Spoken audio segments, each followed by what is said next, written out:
Alright, today we're going to be talking about facts you probably didn't know about the Venture Bros. So, a long time ago now, I made a post on Reddit asking for the most obscure Venture Bros facts people know. And we're going to be going through them today and seeing if we knew them.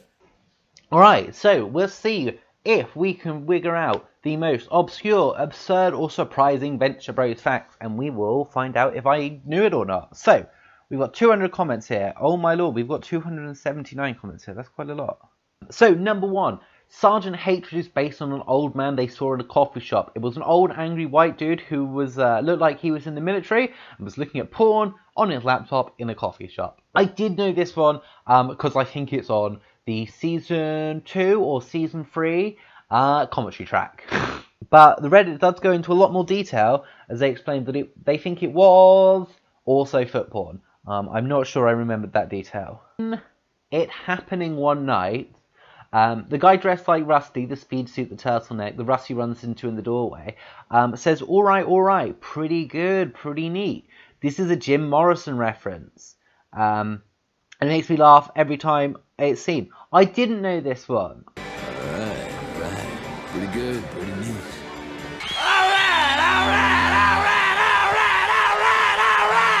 I like the Doors. I didn't know that was a Jim Morrison reference. I'd never listened to him in an interview.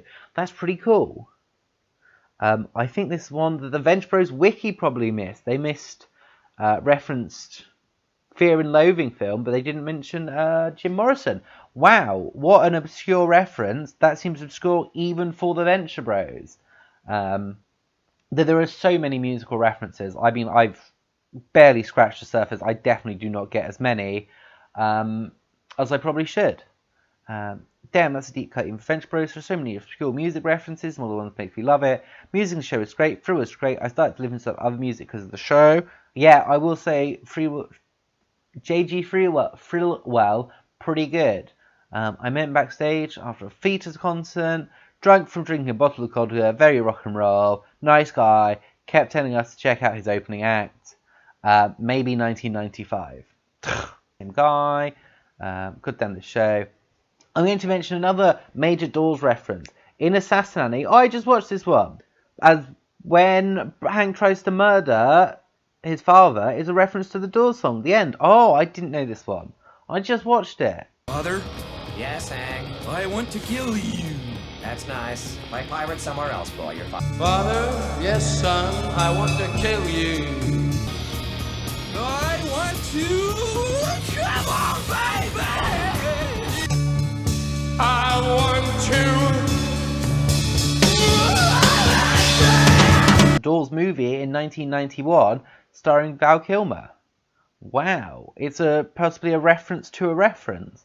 That's pretty deep, and I'm hoping we can have some fun video elements to this so I can watch some of these because I don't know what this Doors scene is. I vaguely remember it in Apocalypse Now, but hopefully I'm having that all done in editing. When Dean goes to New York City for his Impossible Industries internship, Rusty comments that the apartment looks like something Jacob Reese would take a picture of. Jacob Reese was a famous journalist photographer known for bringing light metaphorically to New York City's light. Daddy! Surprised to see me? Oh, Jesus, look at this place. What are you waiting for, Jacob Reese to take a picture? Wasn't long dead. There's a public house bearing his name, a Lower East Side on it. Okay, that's just actual history facts, and it's a little bit too American Central for me. I don't really know anything about the Lower East Side of Manhattan or Avenue D. But no, I didn't know that was a reference to a photographer. I didn't know the specifics of it, because there's a lot of like Venture Bros references to obscure art stuff, and I can just about do Warhol, but maybe not. Jefferson Twilight is based on the outfit of a real guy that Chris and Doc saw on the street. One of them just said to the other, "Did you notice the Blackula Hunter?" That's pretty fair. He does have a pretty iconic costume. I think there's a few actual, like, real proper films about Blackulas from the 70s, that sort of black exploitation period. So I didn't know that one either. But in The Invisible Hand of Fate, Pete carries around his PlayStation 2 all the way to the Venture compound to use it to knock out Billy for the second time. On your bitches! Come on! Oh, hey! Whoa. Whoa! I did know this one. because I have watched that episode too many times, and the after credit scene where Billy bites Brock and is just smacked again by the PS2.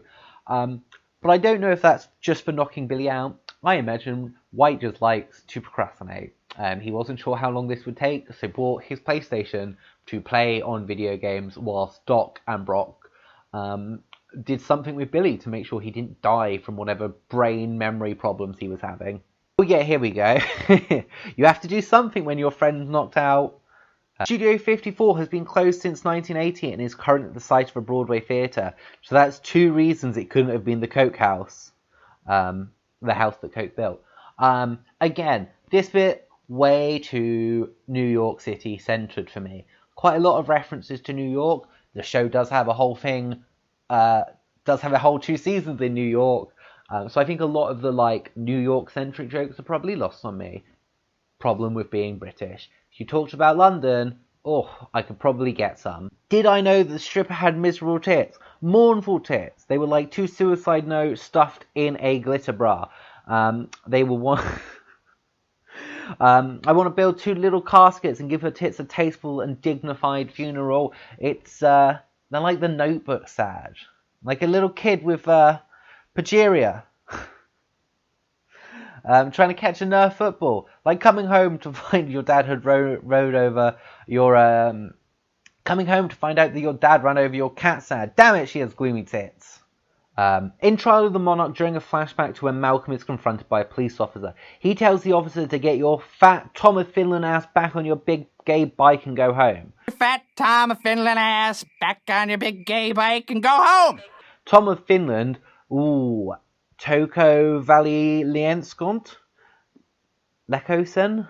I don't know. Was a Finnish artist well known for his hyper-masculine depictions of gay men in erotic scenes.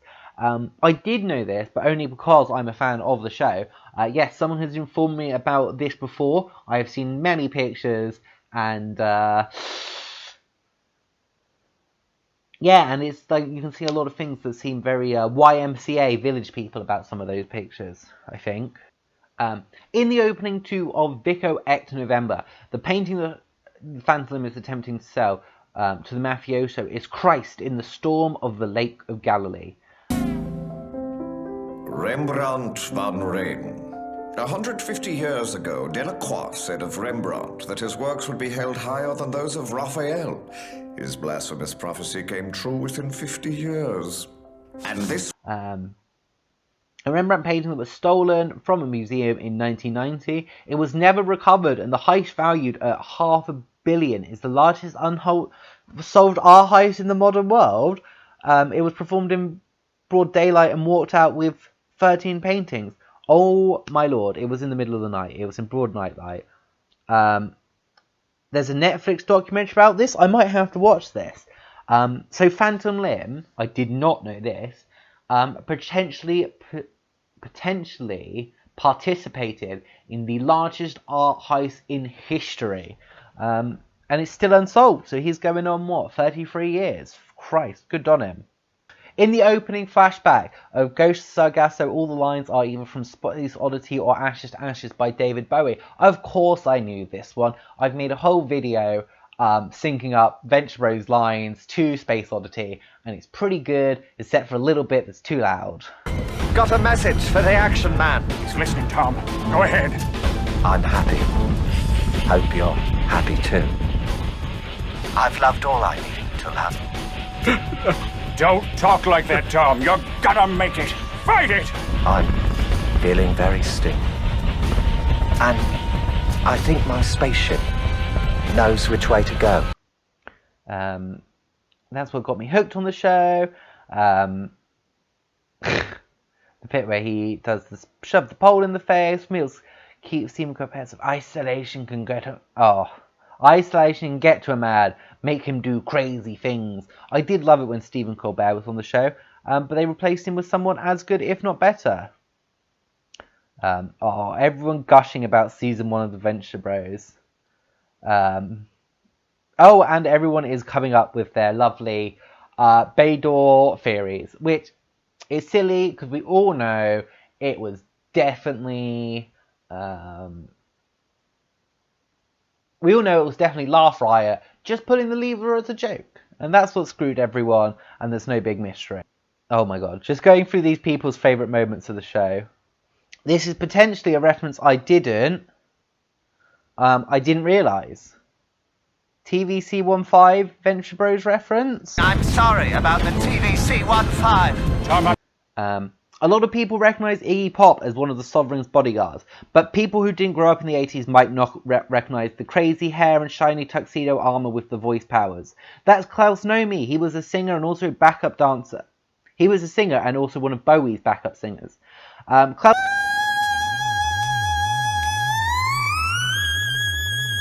Nomi was a fantastic musician. He was a countertenor, which is a very rare classical singing voice. He died of AIDS and was one of the first celebrities to do so, which really opened public's eyes to the epidemic.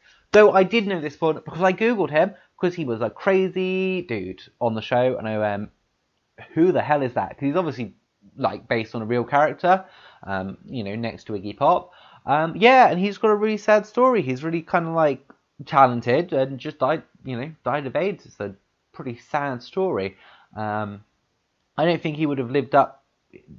I'm not sure he had the same level of charisma and fame thing as some of the big artists of the time, but he was definitely lost too soon. Bet you didn't know this one. Oh, this is Super Smoky Monkey. They're a big person in the Venture Bros Discord. Fisher King, Gary Fisher, was the last in a long bloodline charged with keeping the Holy Grail, versions of the original thing, but he's always wounded in the legs of the groin and incapable of standing. At a party for Tarzan, 21 is shot in the groin and can't stand. 21 is the last night of the Holy Grail. Boom, my gnome, there's an elaborate thingy. Alright, well let's whip this open. Any other show, I would give it no merit. Do I think the Venture Bros creators would have put in an elaborate reference to the Holy Grail? Absolutely. Just trying to make sense of some of these things. There's a real spider called the Wandering Spider whose bite causes an erection, and when he gets shot in the dick by Wandering Spider, he said he had a parapsism for a week, and I hope this is not a link to a page with Big Spider on it. It is. I grew up from Brazil, which makes me a boy from Brazil, but I'm not a clone of Hitler. Nazi Hunter in Paraguay discovers a sinister and bizarre plot to rekindle the Third Reich. I think Archer has a few references to the Hitler clone thing. No, I'm not. Oh, he clones Hitler. Okay. I think this thread might be a little bit off since they are now talking about Rusty being... one of my favourite references that a few young folk may have missed is in Arrears in Science. Dr. Z recalls a month-long bender in 1977 with two characters referencing actually people. Shrill Spectre, record producer Phil Spector, and Scary Nilsson, musician Harry Nilsson. Watching them throw garbage at the Venture compound is always fun. Spectre and Scary Nilsson for a month-long bender. We were sky high on Toot and Brandy Alexanders, and we were looking for kicks. Hey guys, let's go manage Dr. Venture. But Jonas was not home, so we figured we'd just throw garbage on his lawn. This happens a lot. Lots of actual real musicians are members of the Guild of Clemence's Intent, including Dave Grohl, the Big Bopper, all a very strange set of coincidences. And this might be a reference to John Lennon's Lost Weekend, where he and Nilsson partied too hard and got kicked out of the Troubadour in LA. Also didn't know that. Dr. Z stole Keith's Moon spot in that story. Is Dr. Z actually Keith Moon of The Who? Is there any chance that might be true? I wonder.